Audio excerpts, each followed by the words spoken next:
All right, we are back with In Search of the Miraculous by P.D. Ouspensky.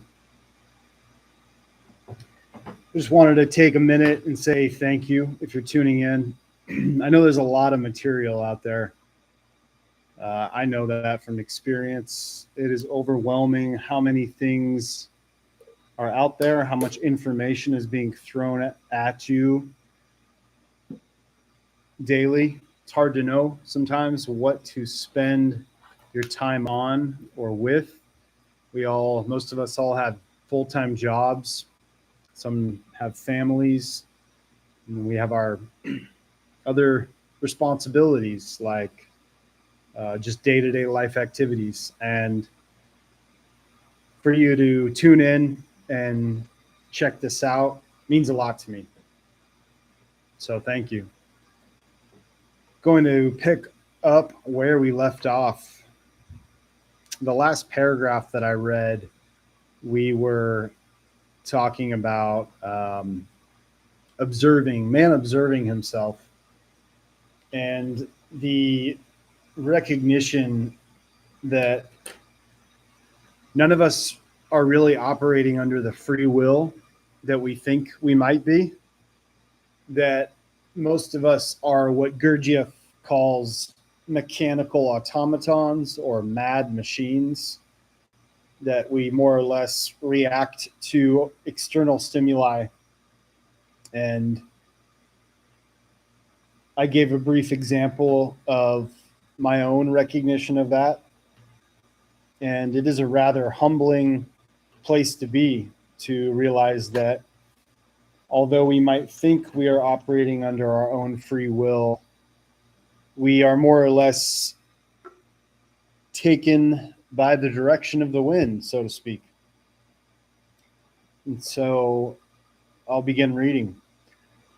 There were several points in G's psychological theories that particularly aroused my interest. The first thing was the possibility of self-change. That is, the fact that in beginning to observe himself in the right way, a man immediately begins to change himself, and that he can never end himself to be right.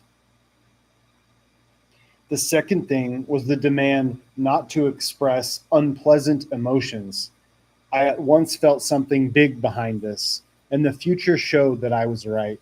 For the study of emotions and the work on emotions became the basis of the subsequent development of the whole system, but this was much later. The third thing, which at once attracted my attention, and of which I began to think the very first time I heard of it, was the idea of the moving center. The chief thing that interested me here was the question of the relation in which G placed moving functions to instinctive functions. Were they the same thing or were they different? And further, in what relation did the divisions made by G stand to the divisions customary in ordinary psychology? With certain reservations and additions, I had considered it possible to accept the old divisions, that is, to divide man's actions into conscious actions, automatic actions, which must at first be conscious, instinctive actions, expedient but without consciousness of purpose, and reflexes, simple and complex, which are never conscious and which can in certain cases be inexpedient. In addition, there were actions performed under the influence of hidden emotional dispositions or inner unknown impulses. G turned all this structure upside down. First of all, he completely rejected conscious actions because, as it appeared from what he said, there was nothing that was conscious. The term subconscious, which plays such a big part in the theories of some authors, became quite useless and even misleading, because phenomena of quite different categories were classified under the category of subconscious. The division of actions according to the centers controlling them did away with all uncertainty and all possible doubts as to the correctness of these divisions. What was particularly important in G's system was the indication that the same actions could originate in different centers. An example is the recruit and the old soldier at rifle drill. One has to perform the drill with his thinking center. The other does it with the moving center, which does it much better. But G did not call actions governed by the moving center automatic. He used the name automatic only for the actions which a man performs imperceptibly for himself.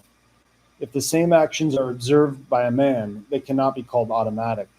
He allotted a big place to automatism, but regarded the moving functions as distinct from the automatic functions. And what is most important, he found automatic actions in all centers. He spoke, for instance, of automatic thoughts and of automatic feelings. When I asked him about reflexes, he called them instinctive actions. And as I understood from what followed, among external movements, he considered only reflexes to be instinctive actions. I was very interested in the interrelation of moving and instinctive functions in his description, and I often returned to this subject in my talks with him. First of all, G drew attention to the constant misuse of the words instinct and instinctive.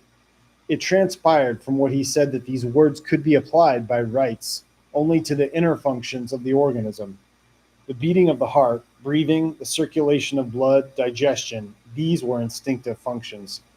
The only external functions that belong to this category are reflexes. The difference between instinctive and moving functions was as follows.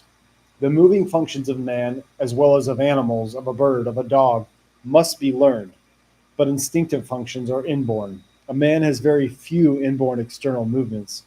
An animal has more, though they vary. Some have more, others have less. But that which is usually explained as instinct is very often a series of complex moving functions which young animals learn from older ones. One of the chief properties of the moving center is its ability to imitate. The moving center imitates what it sees without reasoning. This is the origin of the legends that exist about the wonderful intelligence of animals, or the instinct that takes place of intelligence makes them perform a whole series of very complex and expedient actions. The idea of an independent moving center, which on the one hand does not depend upon the mind, does not require the mind, and which is a mind in itself, and which on the other hand does not depend upon instinct, and has first of all to learn, place very many problems on entirely new ground. The existence of a moving center working by means of imitation explain the preservation of the existing order in beehives, termitaries, and anthills. Directed by imitation, one generation has had to shape itself absolutely upon the model of another. There could be no changes, no departure whatever from the model. But imitation did not explain how such an order was arrived at in the first place. I often wanted very much to speak to G about this, as well as about many other things connected with it. But G eluded such conversations by leading them up to man and to real problems of self-study. Then a great deal was elucidated for me by the idea that each center was not only a motive force, but also a receiving apparatus, working as receiver for different and sometimes very distant influences. When I thought of what had been said about wars, revolutions, migrations of people, and so on, when I pictured how masses of humanity can move under the control of planetary influences, I began to understand our fundamental mistake in determining the actions of an individual. We regard the actions of an individual as originating in himself. We do not imagine that the masses may consist of automatons obeying external stimuli and may move not under the influence of the will, consciousness, or inclinations of individuals, but under the influence of external stimuli coming possibly from very far away. Can the instinctive and moving functions be controlled by two distinct centers? I asked G once. They can, said G, and to them must be added the sex center. These are the three centers of the lower story. The sex center is the neutralizing center in relation to the instinctive and the moving centers. The lower story can exist by itself because the three centers in it are the conductors of the three forces. The thinking and the emotional centers are not indispensable for life. Which of them is active and which is passive in the lower story? It changes, said G. One moment the moving center is active and the instinctive is passive. Another moment the instinctive is active and the moving is passive. You must find examples of both states in yourself.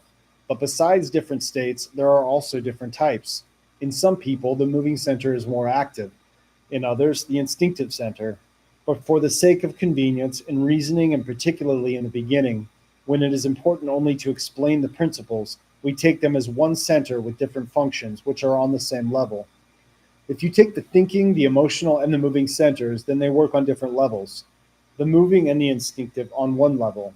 Later on, you will understand what these levels mean and upon what they depend.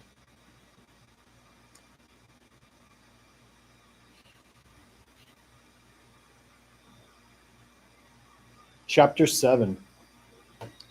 On one occasion, while talking with G, I asked him whether he considered it possible to attain cosmic consciousness, not for a brief moment only, but for a longer period. I understood the expression cosmic consciousness in the sense of a higher consciousness, possible for man in the sense in which I had previously written about it in my book Tertium Organum. I do not know what you call cosmic consciousness, said G. It is vague and indefinite term. It is a vague and indefinite term. Anyone can call anything he likes by it. In most cases, what is called cosmic consciousness is simply fantasy, associative daydreaming connected with intensified work of the emotional center. Sometimes it comes near to ecstasy, but most often it is merely a subjective emotional experience on the level of dreams. But even apart from all this, before we can speak of cosmic consciousness, we must define in general what consciousness is. How do you define consciousness? Consciousness is considered to be indefinable, I said, and indeed, how can it be defined if it is an inner quality? With the ordinary means at our disposal, it is impossible to prove the presence of consciousness in another man. We know it only in ourselves. All this is rubbish, said G, the usual scientific sophistry. It is time you got rid of it. Only one thing is true in what you have said, that you can know consciousness only in yourself. Observe that I say you can know, for you can know it only when you have it. And when you have not got it, you can know that you have not got it, not at that very moment, but afterwards. I mean that when it comes again, you can see that it has been absent a long time, and you can find or remember the moment when it disappeared or when it reappeared. You can also define the moments when you are nearer to consciousness and further away from consciousness. But by observing it in yourself, the appearance and the disappearance of consciousness, you will inevitably see one fact which you neither see nor acknowledge now. And that is that moments of consciousness are very short and are separated by long intervals of completely unconscious, mechanical working of the machine. You will then see that you can think, feel, act, speak, work without being conscious of it. And if you learn to see in yourselves the moments of consciousness and the long periods of mechanicalness, you will as infallibly see in other people when they are conscious of what they are doing and when they are not. Your principal mistake consists in thinking that you always have consciousness, and in general, either that consciousness is always present or that it is never present. In reality, consciousness is a property which is continually changing. Now it is present, now it is not present. And there are different degrees and different levels of consciousness. Both consciousness and the different degrees of consciousness must be understood in oneself by sensation, by taste. No definitions can help you in this case, and no definitions are possible so long as you do not understand what you have to define. And science and philosophy cannot define consciousness because they want to define it where it does not exist. It is necessary to distinguish consciousness from the possibility of consciousness. We have only the possibility of consciousness and rare flashes of it. Therefore, we cannot define what consciousness is. I cannot say that what was said about consciousness became clear to me at once, but one of the subsequent talks explained to me the principles on which these arguments were based.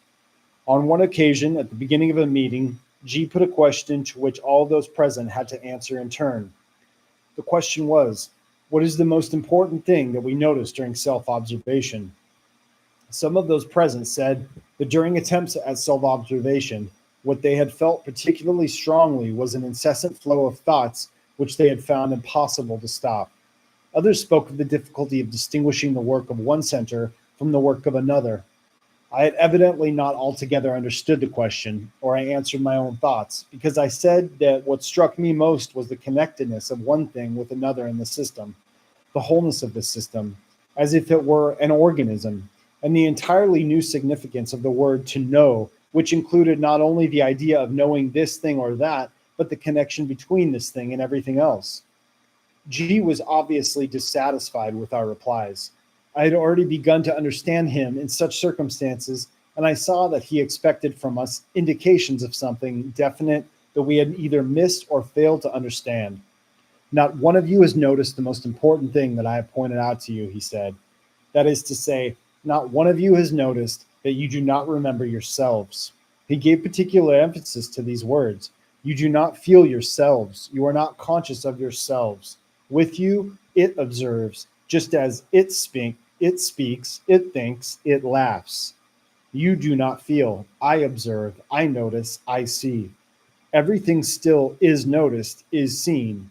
In order really to observe oneself, one must first of all remember oneself. He again emphasized these words. Try to remember yourselves. When you observe yourselves and later on tell me the results.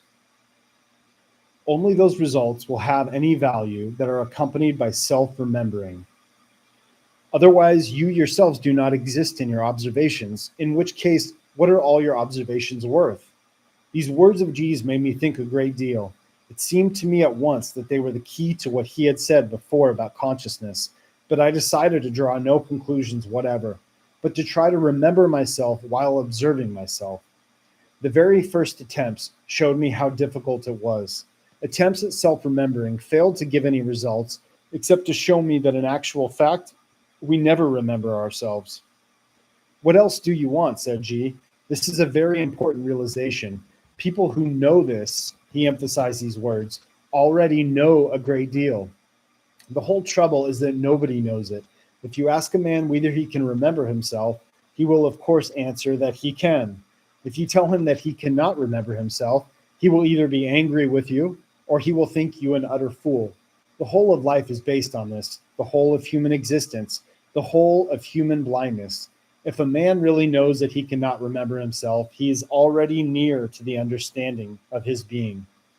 All that G said, all that I myself thought, and especially all that my attempts at self-remembering had shown me, very soon convinced me that I was faced with an entirely new problem, which science and philosophy had not so far come across. But excuse me. But before making deductions, I will try to describe my attempts to remember myself. The first impression was that attempts to remember myself or to be conscious of myself, to say to myself, I am walking, I am doing, and continually to feel this I, stopped thought. When I was feeling I could neither think nor speak. Even sensations became dimmed. Also, one could only remember oneself in this way for a very short time. I had previously made certain experiments in stopping thought, which are mentioned in books on yoga practices.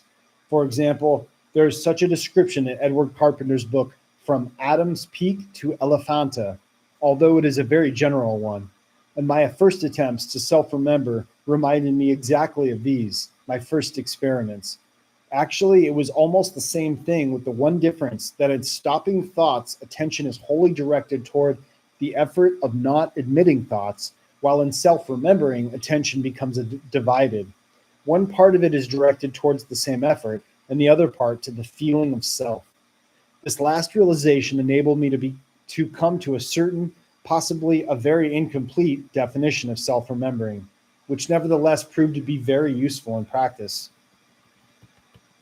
I'm speaking of the division of attention, which is the characteristic feature of self-remembering. I represented it to myself in the following way. When I observe something, my attention is directed towards what I observe, a line with one arrowhead. I, arrowhead, the observed phenomenon. When at the same time I try to remember myself, my attention is directed both towards the object observed and towards myself. A second arrowhead appears in the line. I, arrowhead pointed towards I, and another arrowhead pointed towards the observed phenomenon. Having defined this, I saw that the problem consisted in directing attention on oneself without weakening or obliterating the attention directed on something else. Moreover, this something else could as well be within me as outside me.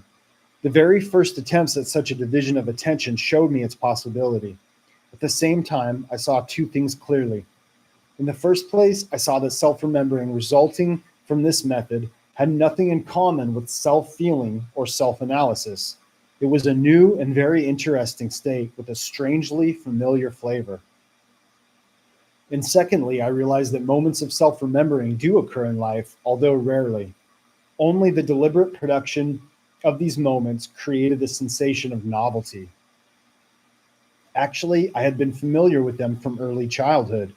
They came either in new and unexpected surroundings, in a new place, among new people, while traveling, for instance, when suddenly one looks about one and says, "How strange, I am in this place," or in very emotional moments, in moments of danger, in moments when it is necessary to keep one's head, when one hears one's own voice and sees and observes oneself from the outside. I saw quite clearly that my first recollections of life, in my own case, very early ones, were moments of self-remembering. This last realization revealed much else to me. That is, I saw that I really only remember those moments of the past in which I remembered myself. Of the others, I know only that they took place. I am not able wholly to revive them, to experience them again. But the moments when I had remembered myself were alive and were in no way different from the present. I was still afraid to come to conclusions, but I already saw that I stood upon the threshold of a very great discovery. I had always been astonished at the weakness and the insufficiency of our memory. So many things disappear. For some reason or other, the chief absurdity of life for me consisted in this.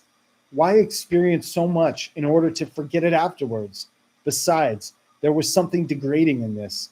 A man feels something which seems to him very big. He thinks he will never forget it.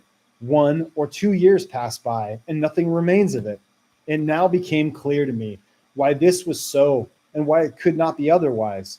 If our memory really keeps alive only moments of self-remembering, it is clear why our memory is so poor. All these were the realizations of the first days. Later, when I began to learn to divide attention, I saw that self-remembering gave wonderful sensations which, in a natural way, that is, by themselves, come to us only very seldom and in exceptional conditions. Thus, for instance, at the time I used very much to like to wander through St. Petersburg at night and to sense the houses in the streets. St. Petersburg is full of these strange sensations. Houses, especially old houses, were quite alive. I all but spoke to them. There was no imagination in it. I did not think of anything. I simply walked along while trying to remember myself and looked about. The sensations came by themselves. Later on, as I was to discover many unexpected things in the same way, but I will speak of this further on.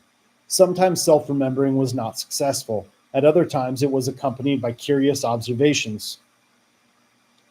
I was once walking along the Litany towards the Nevsky, and in spite of all my efforts, I was unable to keep my attention on self-remembering.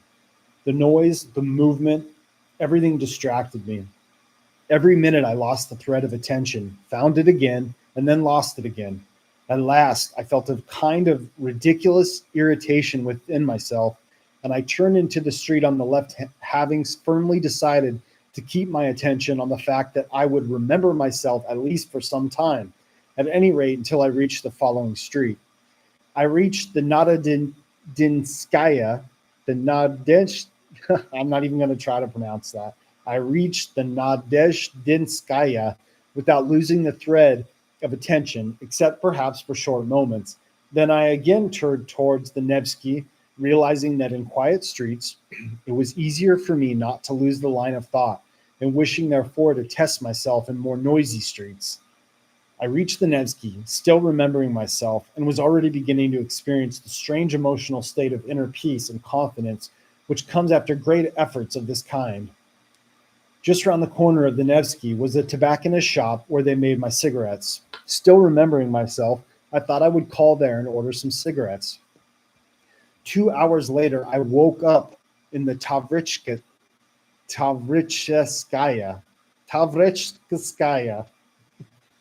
that is, far away. I was going by Izvostik to the printers. The sensation of awakening was extraordinarily vivid. I can almost say that I came to. I remembered everything at once. How I had been walking along the Navezhdinskaya, how I had been remembering myself, how I had thought about cigarettes, and how at this thought I seemed all at once to fall and disappear into a deep sleep. At the same time, while immersed in this sleep, I had continued to perform consistent and expedient actions. I left the tobacconist, called at my hat in the litany, telephoned to the printers, I wrote 2 letters. Then again, I went out of the house. I walked on the left side of the Nevsky up to the Gostinoy Dvor, intending to go to the Ofisterskaya. Then I had changed my mind, as was getting late. I had taken an izvoshtik and was driving to the Kavaladurskaya to my printers. And on the way, while driving to the Tavreshkaya, I began to feel a strange uneasiness. And though I had forgotten something, and suddenly I remembered that I had forgotten to remember myself. I spoke of my observations and deductions to the people in our group, as well as to my various literary friends and others. I told them that this was the center of gravity of the whole system and of all work on oneself. And now work on oneself was not only empty words, but a real fact full of significance, thanks to which psychology becomes an exact and at the same time a practical science. I said that European and Western psychology in general had overlooked a fact of tremendous importance, namely that we do not remember ourselves, that we live and act and reason in deep sleep, not metaphorically, but in absolute reality. And also that at the same time, we can remember ourselves if we make sufficient effort, that we can awaken. I was struck by the difference between the understanding of the people who belong to our groups and that of people outside them. The people who belong to our groups understood, though not all at once, that we had come into contact with a miracle and that it was something new, something that had never existed anywhere before. The other people did not understand this. They took it all too lightly, and sometimes they even began to prove to me that such theories had existed before. A.L. Volinsky, whom I had often met with, and with whom I had talked a great deal since 1909, and whose opinions I valued very much, did not find in the idea of self-remembering anything that he had not known before. This is an apperception, he told me. Have you read Wundt's Logic? That is, have you read Logic by Wundt? You will find there his latest definition of apperception. It is exactly the same thing you speak of. Simple observation is perception. Observation with self-remembering, as you call it, is apperception. Of course, Wundt knew of it. I did not want to argue with Volinsky. I had read Wundt. And of course, what Wundt had written was not at all what I had said to Volinsky. Wundt had come close to this idea, but others had come just as close and had afterwards gone off in a different direction. He had not seen the magnitude of the idea which was hidden behind his thoughts about different forms of perception, and not having seen the magnitude of the idea, he of course could not see the central position which the idea of the absence of consciousness and the idea of the possibility of the voluntary creation of this consciousness ought to occupy in our thinking. Only it seems strange to me that Volinsky could not see this even when I pointed it out to him. I subsequently became convinced that this idea was hidden by an impenetrable veil from many otherwise very intelligent people. And still later on, I saw why this was so. The next time G came from Moscow, he found us immersed in experiments in self-remembering and in discussions about these experiments. But at his first lecture, he spoke of something else. In right knowledge, the study of man must proceed on parallel lines with the study of the world, and the study of the world must run parallel with the study of man. Laws are everywhere the same, in the world as well as in man. Having mastered the principles of any one law, we must look for its manifestation in the world and in man simultaneously. Moreover, some laws are more easily observed in the world. Others are more easily observed in man. Therefore, in certain cases, it is better to begin with the world and then to pass on to man. And in other cases, it is better to begin with man and then to pass on to the world. This parallel study of the world and of man shows the student the fundamental unity of everything and helps him to find analogies and phenomena of different orders. The number of fundamental laws which govern all processes, both in the world and in man, is very small. Different numerical combinations of a few elementary forces create all the seeming variety of phenomena. In order to understand the mechanics of the universe, it is necessary to resolve complex phenomena into these elementary forces. The first fundamental law of the universe is the law of three forces, or three principles, or, as it is often called, the law of three. According to this law of every action, every phenomenon in all worlds, without exception, is the result of the simultaneous action of three forces, the positive, the negative, and the neutralizing. Of this we have already spoken, and in the future we will return to this law with every new line of study. The next fundamental law of the universe is the law of seven, or the law of octaves. In order to understand the meaning of this law, it is necessary to regard the universe as consisting of vibrations.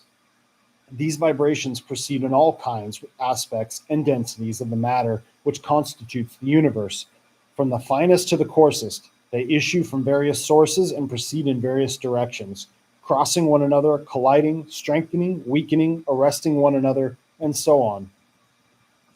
In this connection, according to the usual views accepted in the West, vibrations are continuous. This means that vibrations are usually regarded as proceeding uninterruptedly, ascending or descending, so long as there continues to act the force of the original impulse which caused the vibration, and which overcomes the resistance of the medium in which the vibration proceeds. When the force of the impulse becomes exhausted and the resistance of the medium gains the upper hand, the vibrations naturally die down and stop. But until this moment is reached, that is, until the beginning of the natural weakening, the vibrations develop uniformly and gradually, and in the absence of resistance, can even be endless. So that one of the fundamental propositions of our physics is the continuity of vibrations, although this has never been precisely formulated because it has never been opposed. In certain of the newest theories, this proposition is beginning to be shaken. Nevertheless, physics is still very far from a correct view of the nature of vibrations, or what corresponds to our conception of vibrations in the real world. In the instance of the view of ancient knowledge is opposed to that of contemporary science, because at the base of the understanding of vibrations, ancient knowledge places the principle of the discontinuity of vibrations. The principle of the discontinuity of vibration means the definite and necessary characteristic of all vibrations in nature, where whether ascending or descending, to develop not uniformly, but with periodical accelerations and retardations. This principle can be formulated still more precisely if we say that the force of the original impulse in vibrations does not act uniformly, but, as it were, becomes alternately stronger and weaker. The force of the impulse acts without changing its nature, and vibrations develop in a regular way only for a certain time, which is determined by the nature of the impulse, the medium, the conditions, and so forth. But at a certain moment, a kind of change takes place in it, and the vibrations, so to speak, cease to obey it, and for a short time they slow down, and to a certain extent change their nature or direction. For example, ascending vibrations at a certain moment begin to ascend more slowly, and descending vibrations begin to descend more slowly. After this temporary retardation, both in ascending and descending, the vibrations again enter the former channel and for a certain time ascend or descend uniformly up to a certain moment when a check in their development again takes place. In this connection, it is significant that the periods of uniform action of the momentum are not equal, and that the moments of retardation of the vibrations are not symmetrical. One period is shorter, the other is longer. In order to determine these moments of retardation, or rather the checks in the ascent and descent of vibrations, the lines of development of vibrations are divided into periods corresponding to the doubling or the halving of the number of vibrations in a given space of time. And when I say halving, I mean as of half. So there's doubling and halving. I'll try to say halving. I'm not sure how to say that. Let us examine a line of increasing vibrations. Let us take them at the moment when they are vibrating at the rate of 1,000 a second. After a certain time, the number of vibrations is doubled, that is, reaches 2,000. There's a figure 7 with 1,000 on this side and 2,000 on this side. It has been found and established that in this interval of vibrations, between the given number of vibrations and a number twice as large, there are two places where a retardation in the increase of vibrations takes place. One is near the beginning, but not at the beginning itself. The other occurs almost at the end, approximately 1,000. And then there's a line here, which is a retardation, and then another retardation here, and then here is 1,000. The laws which govern the retardation or the deflections of vibrations from their primary direction were known to ancient science. These laws were duly incorporated into a particular formula or diagram, which has been preserved up to our times. In this formula, the period in which vibrations are doubled was divided into 8 unequal steps, corresponding to the rate of increase in the vibrations. The 8th step repeats the first step with double the number of vibrations. This period of the doubling of the vibrations, or the line of the development of vibrations between a given number of vibrations and double that number, is called an octave. That is to say, composed of 8.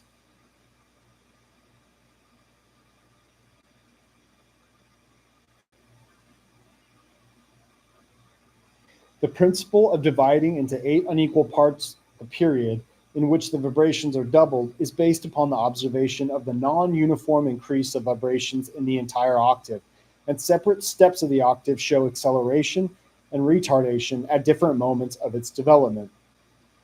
In the guise of this formula, ideas of the octave have been handed down from teacher to pupil, from one school to another. In very remote times, one of these schools found that it was possible to apply this formula to music. In this way was obtained the 7-tone musical scale, which was known in the most distant antiquity, then forgotten, and then discovered or found again. And by the way, I just want to side note here, the figure has 1,000 here and 2,000 here. And then when I said that there's a retardation here and then another retardation here, that is this between here and here is an 1/8 of between here and here. So this is the octave, and then this is the 7-tone scale. So let me read that again. This period of the doubling of the vibrations, or the line of the development of vibrations between a given number of the vibrations and double that number, is called an octave. That is to say, composed of 8. So the whole thing. So this little unit here, and then the additional 7, that's an octave. And for any of you who know musical theory, this could be C, and then here would be C as well. So the 1,000 to 2,000 is just to give you a certain set of vibrations, and this would be from here to here would be, I suppose, the C chord, and then from here would be the next 7 notes of the scale, ending at the next C. So this entire thing is an octave.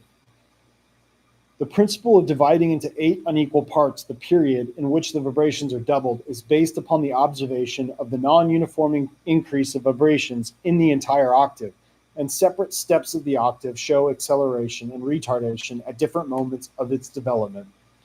In the guise of this formula, ideas of the octave have been handed down from teacher to pupil, from one school to another. In very remote times, one of these schools found that it was possible to apply this formula to music. In this way was obtained the 7-tone musical scale, which was known in the most distant antiquity, then forgotten, and then discovered or found again. The 7-tone scale is the formula of a cosmic law which was worked out by the ancient schools and applied to music. At the same time, however, if we study the manifestations of the law of octaves in vibrations of other kinds, we shall see that the laws are everywhere the same, and that light, heat, chemical, magnetic, and other vibrations are subject to the same laws as sound vibrations.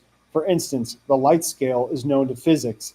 In chemistry, the periodic system of the elements is without doubt closely connected with the principle of octaves, although this connection is still not fully clear to science. A study of the structure of the 7-tone musical scale gives a very good foundation for understanding the cosmic law of octaves. Let us again take the ascending octave, that is, the octave in which the frequency of vibration increases. Let us suppose that this octave begins with 1,000 vibrations a second. Let us designate these 1,000 vibrations by the note Do. Vibrations are growing, that is, their frequency increasing. At the point where they reach 2,000 vibrations a second, there will be a second Do. That is the Do of the next octave.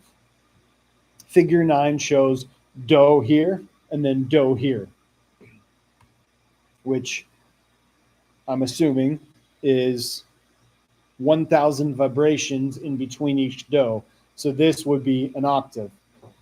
The period between one Do and the next, that is an octave, is divided into 7 unequal parts because the frequency of vibrations does not increase uniformly. Do, re, mi, fa, sol, la, ti, do. The ratio of the pitch of the notes or of the frequency of vibrations will be as follows. If we take Do as 1, then Re will be 9/8, Mi 5/4, Fa 4/3, Sol 3/2, La 3/2, and Ti 15/8, and Do 2.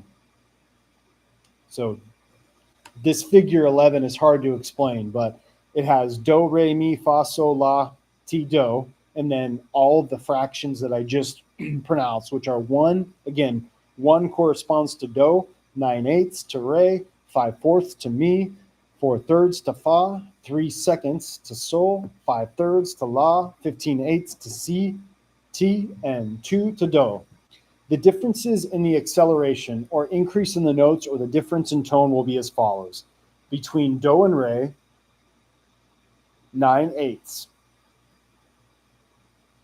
to 1. The differences in the acceleration or increase in the notes or the difference in tone will be as follows. Between Do and Re, the ratio is 9/8 to 1, equaling 9/8. Between Re and Mi, 5/4 to 9/8, which equals 10/9. Between Mi and Fa, 4/3 to 5/4, equaling 16/15. Increase retarded. Between Fa and Sol, 3/2 to 4/3, equaling 9/8. Between Sol and Fa, 5/3 to 3/2, equaling 10/9. Between La and Si, 15/8 to 5/3, equaling 9/8. Between Si and Do, 2 to 15/8, equaling 16/15. Increase, again retarded. And by the way, I have no idea. I do not comprehend that at all. I'm just reading. I'm picking up a little bit of this, just recognizing some number theory based on octaves and trying to follow the fractional ratios. But I would have to sit down and write all that out for me to kind of follow what he's talking about. So if you have any questions, feel free to put them in the comments. I'll try to get to them later. Let's see. So we'll just get back to this.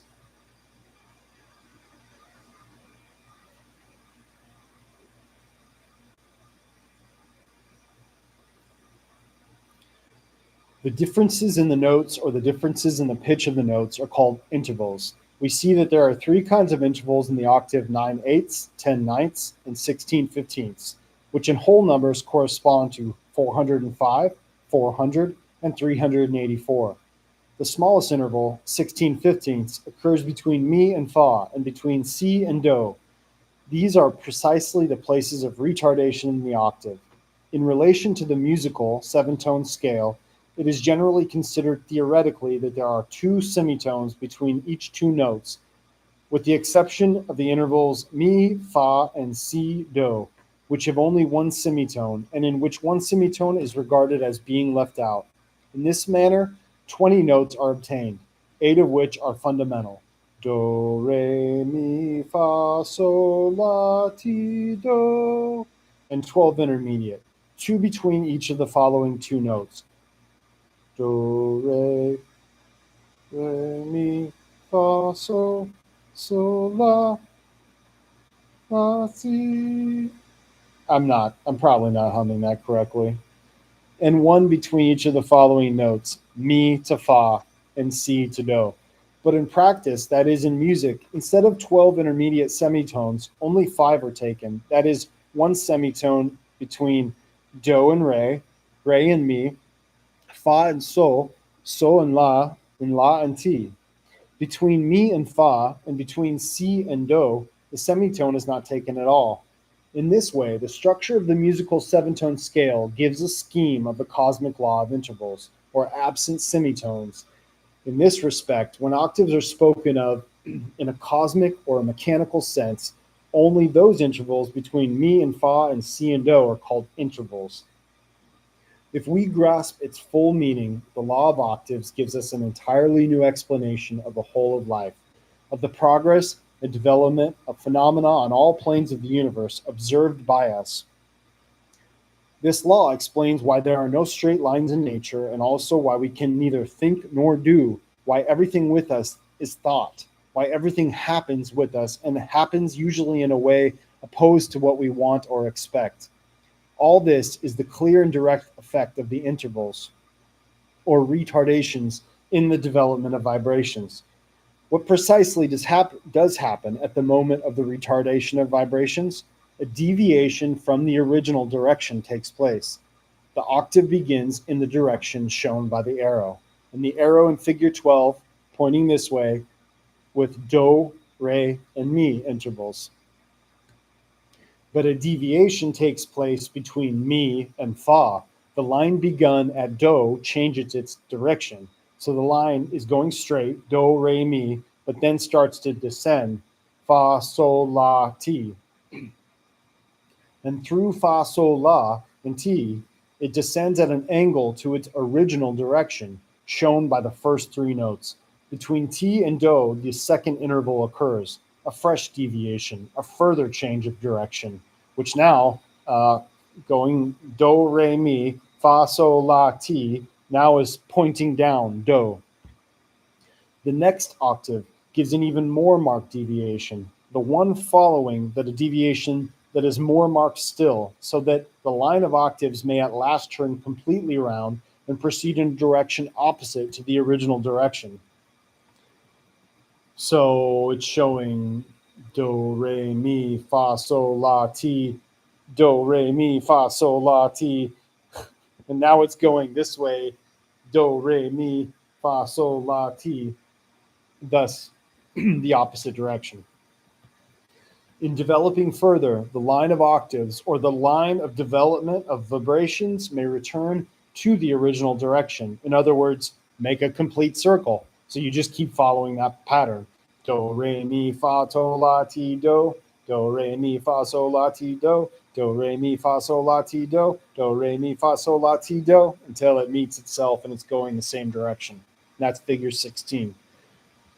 This law shows why straight lines never occur in our activities. Why, having begun to do one thing, we in fact constantly do something entirely different, often the opposite of the first, although we do not notice this and continue to think that we are doing the same thing that we began to do. All this and many other things can only be explained with the help of the law of octaves, together with an understanding of the role and significance of intervals, which cause the line of the development of force constantly to change, to go in a broken line, to turn around, to become its own opposite, and so on. Such a course of things, that is, a change of directions, we can observe in everything. After a certain period of energetic activity or strong emotion or a right understanding, a reaction comes. Work becomes tedious and tiring. Moments of fatigue and indifference enter into feeling. Instead of right thinking, a search of compromises begins, suppression, evasion of difficult problems. But the line continues to develop, though now not in the same direction as at the beginning. Work becomes mechanical. Feeling becomes weaker and weaker, descends to the level of the common events of the day. Thought becomes dogmatic, literal. Everything proceeds in this way for a certain time. Then again, there is reaction, again, a stop, again, a deviation. The development of the force may continue, but the work which was begun with great zeal and enthusiasm has become an obligatory and useless formality. A number of entirely foreign elements have entered into feeling, considering, vexation, irritation, hostility. Thought goes round in a circle, repeating what was known before, and the way out, which had been found, becomes more and more lost.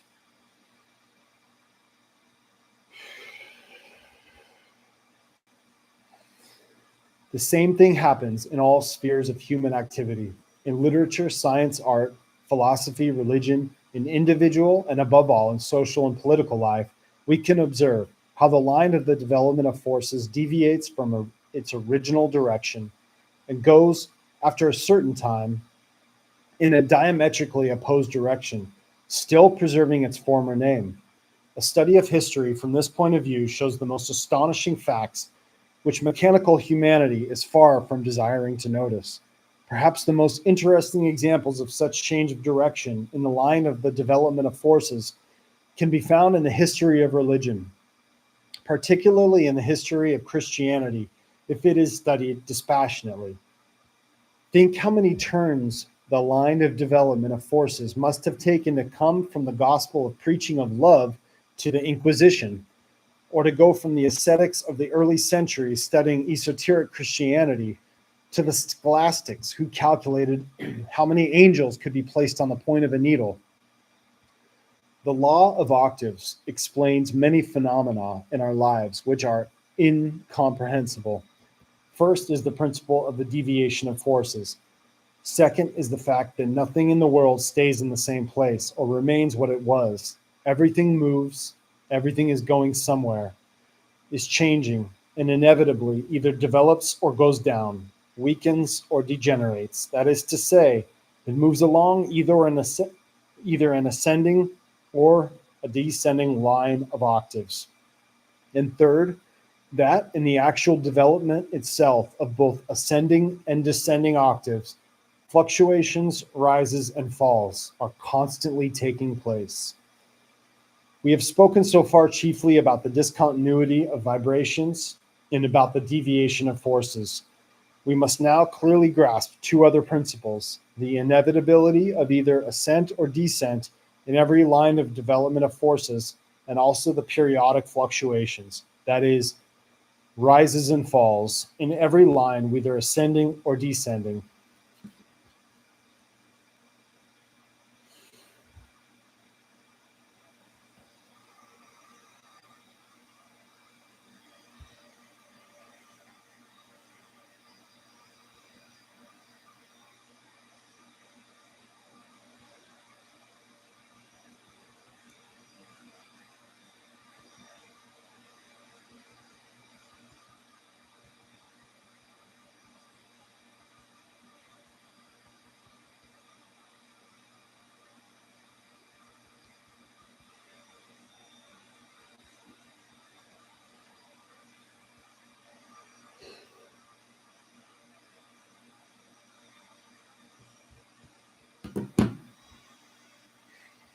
Nothing can develop by staying on one level. Ascent or descent is the inevitable cosmic condition of any action. We neither understand nor see what is going on around and within us, either because we do not allow for the inevitability of descent where there is no ascent, or because we take descent to be ascent. These are two of the fundamental causes of our self-deception. We do not see the first one because we continually think that things can remain for a long time at the same level. And we do not see the second because ascents where we see them are in fact impossible. As impossible as it is to increase consciousness by mechanical means.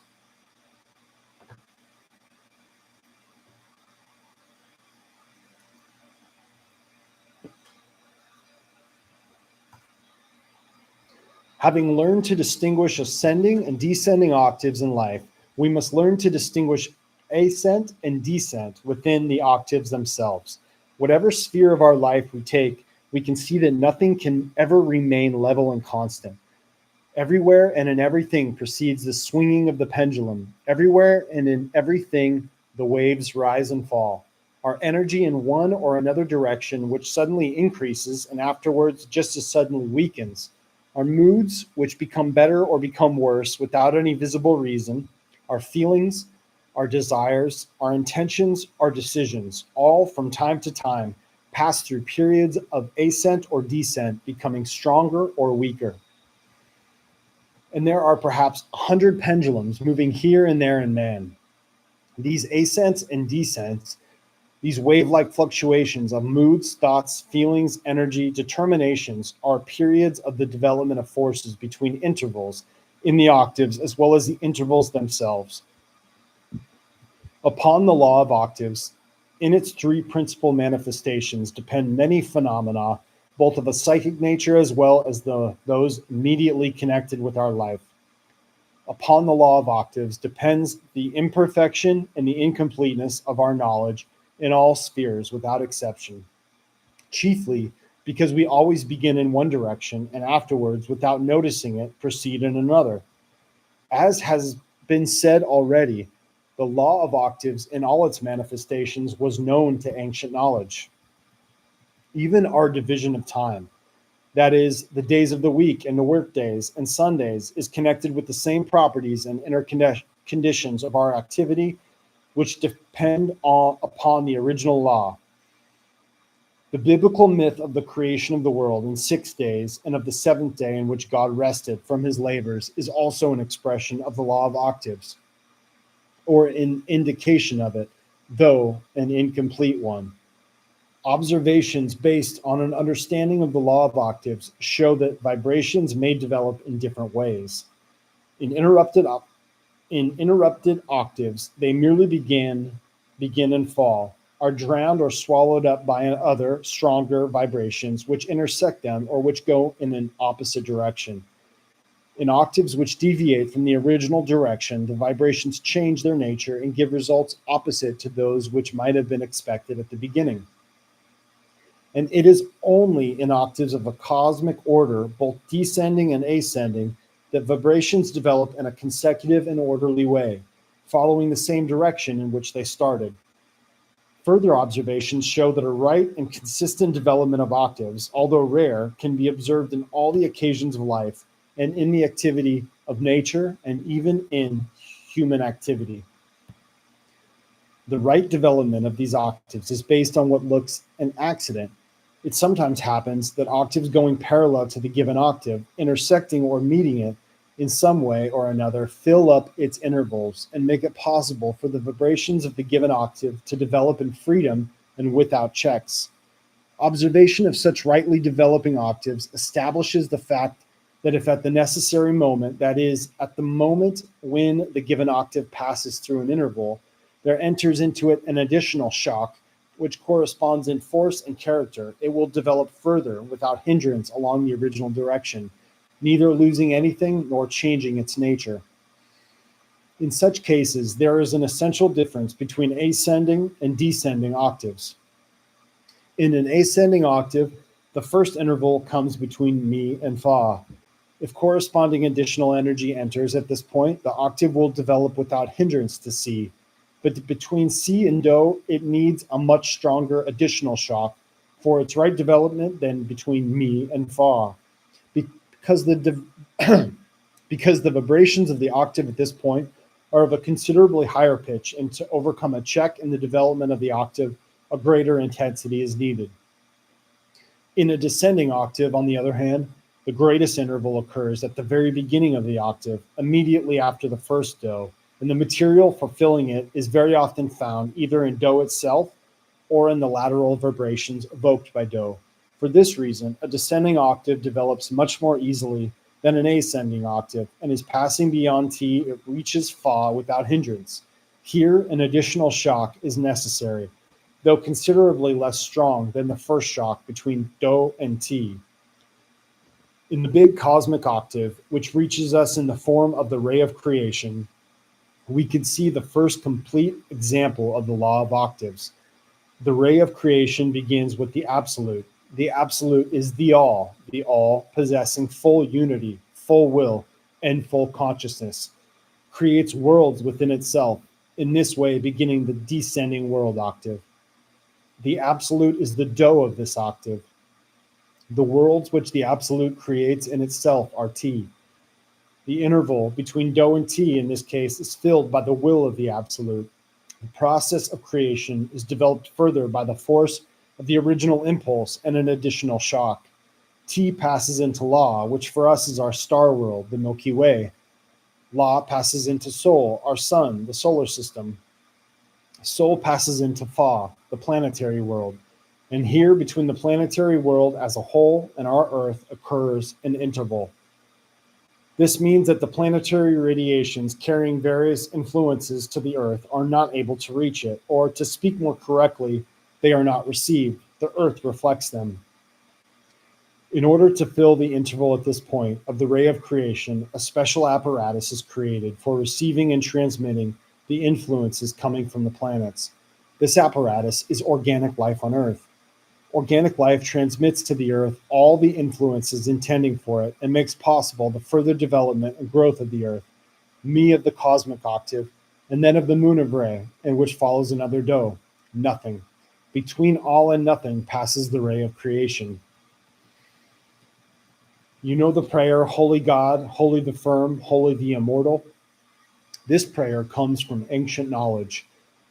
Holy God means the absolute or the all. Holy the Firm also means the absolute or the nothing. Holy the Immortal signifies that which is between them. That is the 6 notes of the array of creation with organic life. All 3 taken together make one. This is the coexistent and indivisible Trinity. We must now dwell on the idea of the additional shocks, which make it possible for the lines of forces to reach a projected aim. As I said before, shocks may occur accidentally. Accident is, of course, a very uncertain thing, but those lines of development of forces which are straightened out by accident, and which man can sometimes see, or suppose, or expect, create in him more than anything else the illusion of straight lines. That is to say, he thinks that straight lines are the rule and broken, interrupted lines the exception. This, in turn, creates in him the illusion that it is possible to do, possible to attain a projected aim. In reality, a man can do nothing. If by accident his activity gives a result, even though it resembles only in appearance or in name the original aim, a man assures himself and others that he has attained the aim which he set before himself, and that anyone else would also be able to attain his aim, and others believe him. Whew. In reality, this is illusion. A man can win at roulette, but this would be accident. Attaining an aim which one has set before oneself in life or in any particular sphere of human activity is just the same kind of accident. The only difference is that in regard to roulette, a man at least knows for certain whether he has lost or won on each separate occasion, that is, on each separate stake. But in the activities of his life, particularly with activities of the kind that many people are concerned in, and when years pass between the beginning of something and its result, a man can very easily deceive himself and take the result obtained as the result desired. That is, believe that he has won when on the whole he has lost. The greatest insult for a man machine is to tell him that he can do nothing, can attain nothing, that he can never move toward any aim whatever, and that in striving toward one, he will inevitably create another. Actually, of course, it cannot be otherwise. The man machine is in the power of accident. His activities may fall by accident into some sort of channel which has been created by cosmic or mechanical forces, and they may by accident move along this channel for a certain time, giving the illusion that aims of some kind are being attained. Such accidental correspondence of results with the aims we have set before us, or the attainment of aims in small things which can have no consequence, creates in mechanical man the conviction that he is able to attain any aim, is able to conquer nature, as it is called, is able to arrange the whole of his life, and so on. As a matter of fact, he is of course unable to do anything of the kind, because not only he no because not only has he no control over things outside himself, but he has no control even over things within himself. This last must be very clearly understood and assimilated. At the same time, it must be understood that control over things begins with control over things in ourselves, with control over ourselves. A man who cannot control himself or the course of things within himself can control nothing. In what way can control be attained? The technical part of this is explained by the law of octaves. Octaves can develop consecutively and continuously in the desired direction if additional shocks enter them at the moments necessary. That is, at the moments when vibrations slow down. If additional shocks do not enter at the necessary moments, octaves change their direction. To entertain hopes of accidental shocks coming from somewhere by themselves at the moments necessary is of course out of the question. There remains for a man the choice either of finding a direction for his activities which corresponds to the mechanical line of the events of a given moment, in other words, of going where the wind blows, or swimming with the stream, even if this contradicts his inner inclinations, convictions, and sympathies, or of reconciling himself to the failure of everything he starts out to do.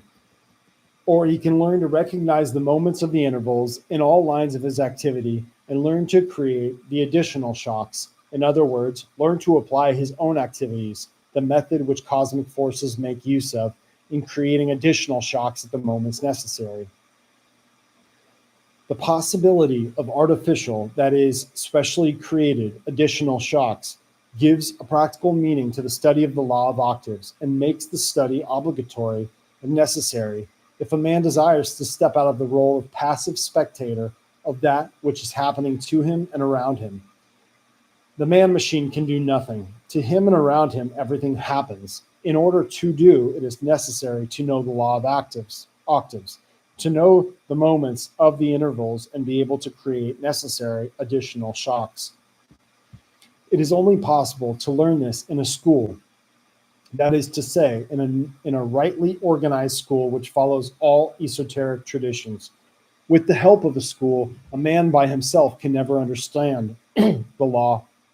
Without the help of a school, a man by himself can never understand the law of octaves, the points of the intervals, and the order of creating shocks. He cannot understand because certain conditions are necessary for this purpose. And these conditions can only be created in a school which is itself created upon these principles. How a school is created on the principles of the law of octaves will be explained in due course. And this in turn will explain to you one aspect of the union of the law of 7 with the law of 3. In the meantime, it can be said only that in school teaching, a man is given examples of both descending, creative, and ascending, or evolutionary cosmic octaves. Western thought, knowing neither about octaves nor about the law of 3, confuses the ascending and the descending lines and does not understand that the line of evolution is opposed to the line of creation. That is to say, it goes against it as though against the stream. In the study of the law of octaves, it must be remembered that octaves in their relation to each other are divided into fundamental and subordinate. The fundamental octave can be likened to the trunk of a tree, giving off branches of lateral octaves, the 7 fundamental notes of the octave and the 2 intervals. The bearers of the new directions give altogether 9 links of a chain, 3 groups of 3 links each. The fundamental octaves are connected with the secondary or subordinate octaves in a certain definite way. Out of this subordinate octaves of the first order come the subordinate octaves of the second order, and so on. The construction of octaves can be compared with the construction of a tree. From the straight basic trunk, there come out boughs on all sides, which divide in their turn and passes into branches, becoming smaller and smaller, and finally are covered with leaves. The same process goes on in the construction of the leaves, in the formation of the veins, the serrations, and so on. Like everything in nature, the human body, which represents a certain whole, bears both within and without the same correlations. According to the number of the notes of the octave and its intervals, the human body has 9 basic measurements expressed by the numbers of a definite measure. In individuals, these numbers, of course, differ widely, but within certain definite limits.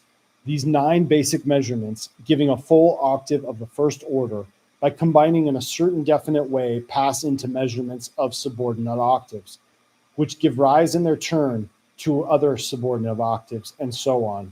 In this way, it is possible to obtain the measurements of any member or any part of the human body as they are, all in a definite relationship one to another. The law of octaves naturally give rise. The law of octaves naturally gave rise to a great many talks in our group and to much perplexity. G warned us all the time against too much theorizing. You must understand and feel this law in yourselves, he said. Only then will you see it outside of yourselves. This, of course, is true. But the difficulty was not only in this. Merely a technical understanding of the law of octaves requires a lot of time, and we return to it continually, because making unexpected discoveries, sometimes again losing what had seemed to us already established. It is now difficult to convey how at different periods, now one and now another, idea became the center of gravity in our work, attracted the greatest attention, gave rise to most talks. The idea of the law of octaves became, in its way, a permanent center of gravity. We returned to it on every occasion. We spoke of it and discussed its various aspects at every meeting until we began gradually to think of everything from the point of view of this idea. In his first talk, G gave only a general outline of the idea, and he constantly returned to it himself, pointing out to us different aspects and meanings. At one of the following meetings, he gave us a very interesting picture of another meaning of the law of octaves, which went deeply into things. In order better to understand the significance of the law of octaves, it is necessary to have a clear idea of another property of vibrations, namely the so-called inner vibrations. This means that within vibrations, other vibrations proceed, and that every octave can be resolved into a great number of inner octaves. Each note of any octave can be regarded as an octave on another plane. Each note of these inner octaves again contains a whole octave, and so on, for some considerable way, but not ad infinitum, because there is a definite limit to the development of inner octaves. So within do, there is a do, re, mi, fa, sol, la, ti, do. So within each interval, do, re, mi, fa, sol, la, ti, do, there is a whole octave of 8 additional intervals, and so on, making the tree. That's figure 17. These inner vibrations proceed simultaneously in media of different density, interpenetrating one another. They are reflected in one another, give rise to one another, stop, impel, or change one another. Let us imagine vibrations in a substance or a medium of a certain definite density. Let us suppose the substance or medium to consist of the comparatively coarse atoms of world 48, each of which is, so to speak, an agglomeration of 48 primordial atoms. The vibrations which proceed in this medium are divisible into octaves, and the octaves are divisible into notes. Let us imagine that we have taken one octave of these vibrations for the purpose of some kind of investigation. We must realize that within the limits of this octave proceed the vibrations of a still finer substance. The substance of world 48 is saturated with substance of world 24. The vibrations in the substance of world 24 stand in a definite relation to the vibrations in the substance of world 48. Namely, each note of the vibrations in the substance of world 48 contains a whole octave of vibrations in the substance of world 24. These are the inner octaves. The substance of world 24 is, in its turn, permeated with the substance of world 12. In this substance also, there are vibrations, and each note of the vibrations of world 24 contains a whole octave of the vibrations of world 12. The substance of world 12 is permeated with the substance of world 6. The substance of world 6 is permeated with the substance of world 3. World 3 is permeated with the substance of world 1. Corresponding vibrations exist in each of these worlds, and the order remains always the same. Namely, each note of the vibrations of a coarser substance contains a whole octave of the vibrations of a finer substance. If we begin with vibrations of world 48, we can say that one note of the vibrations in this world contains an octave or 7 notes of the vibrations of the planetary world. Each note of the vibrations of the planetary world contains 7 notes of the vibrations of the world of the sun. Each vibration of the world of the sun will contain 7 notes of the vibration of the starry world, and so on. The study of inner octaves, the study of the relation to outer octaves, and the possible influence of the former upon the latter constitute a very important part of the study of the world and of man. At the next meeting, G again spoke of the ray of creation, partly repeating and partly supplementing and developing what he had already said. The ray of creation, like every other process which is complete at a given moment, can be regarded as an octave. This would be a descending octave in which Do passes into T, T into La, and so on. The absolute, or all, world 1, will be Do. All worlds, world 3, T. All suns, world 6, La.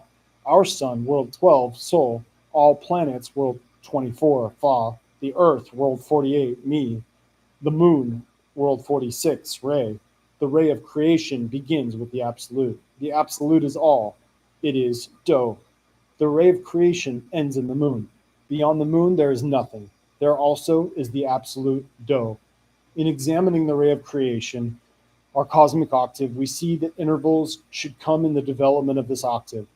The first between Do and T, that is between world 1 and world 3, between the absolute and all worlds, and the second between Fa and Mi, that is between world 24 and world 48, between all planets and the earth. But the first interval is filled by the will of the absolute. One of the manifestations of the will of the absolute consists precisely in the filling of this interval by means of a conscious manifestation of neutralizing force, which fills up the interval between the active and the passive forces. With the second interval, the situation is more complicated. Something is missing between the planets and the Earth. Planetary influences cannot pass to the Earth consecutively and fully. An additional shock is indispensable. The creation of some new conditions to ensure a proper passage of forces is indispensable. The conditions to ensure the passage of forces are created by the arrangement of a special mechanical contrivance between the planets and the Earth. This mechanical contrivance, this transmitting station of forces, is organic life on Earth. Organic life on Earth was created to fill the interval between the planets and the Earth. Organic life represents, so to speak, the Earth's organ of perception. Organic life forms something like a sensitive film which covers the whole of the Earth's globe and takes in those influences coming from the planetary sphere, which otherwise would not be able to reach the Earth. The vegetable, animal, and human kingdoms are equally important for the Earth in this respect. A field merely covered with the grass takes in planetary influences or a definite kind and transmits them to the Earth. The same field with a crowd of people on it will take in and transmit other influences. The population of Europe takes in one kind of planetary influences and transmit them to the Earth. The population of Africa takes in planetary influences of another kind, and so on.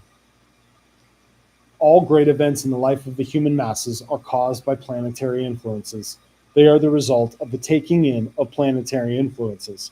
Human society is a highly sensitive mass for the reception of planetary influences. And any accidental small tension in planetary spheres can be reflected for years in an increased animation in one or another sphere of human activity. Something accidental and very transient takes place in planetary space. This is immediately received by the human masses, and people begin to hate and to kill one another, justifying their actions by some theory of brotherhood or equality or love or justice. Organic life is the organ of perception of the Earth, and it is at the same time an organ of radiation.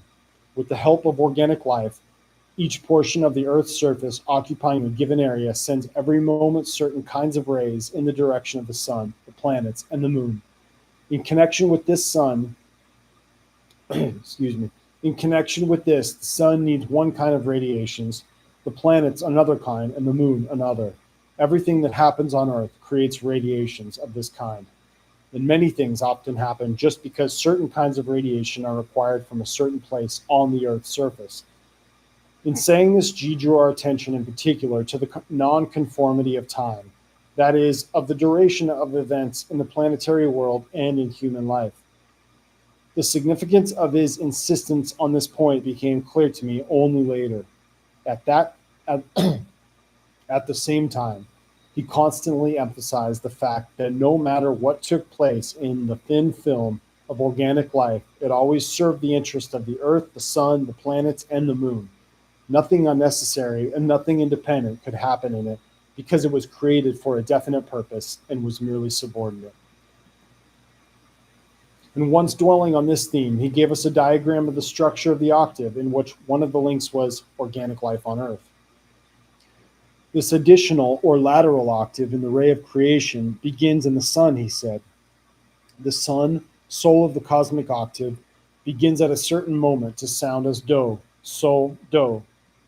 It is necessary to realize that every note of the octave, in the present instance, every note of the cosmic octave, may represent do of some other lateral octave issuing from it, or it would be still more exact to say that any note of any octave may, at the same time, be any note of any other octave passing through it. In the present instance, sol begins to sound as do. Descending to the level of the planets, this new octave passes into T. Descending still lower, it produces three notes, la, so, fa, which create and constitute organic life on Earth in the form that we know it. Me of this octave blends with me of the cosmic octave, that is, with the Earth, and Re with the ray of the cosmic octave, that is, with the moon. We at once felt that there was a great deal of meaning in this lateral octave. First of all, it showed that organic life, represented in the diagram of three notes, had two higher notes, one on the level of the planets and one on the level of the sun, and that it began in the sun. This last was the most important point, because once more, as with many other things in G's system, it contradicted the usual modern idea of having originated, so to speak, from below. In his explanations, life came from above. Then much talk arose about the notes mi, re of the lateral octave. We could not, of course, define what re was, but it was clearly connected with the idea of food for the moon. Some product of the disintegration of organic life went to the moon. This must be re. In regard to me, it was possible to speak quite definitely. Organic life undoubtedly disappeared in the Earth. The role of organic life in the structure of the Earth's surface was indisputable. There was the growth of coral islands and limestone mountains, the formation of coal seams and accumulation of petroleum, the alteration of the soil under the influence of vegetation, the growth of vegetation in lakes, the formation of rich arable lands by worms, change of climate due to the draining of swamps and the destruction of forests, and many other things that we know of and do not know of. But in addition to this, the lateral octave showed with particular clarity how easily and correctly things were classified in the system we were studying. Everything anomalous, unexpected, and accidental disappeared, and an immense and strictly thought out plan of the universe began to make its appearance. I'm going to end there. That was a whole chapter, chapter 7. Yeah, thank you for watching. See you next time for chapter 8.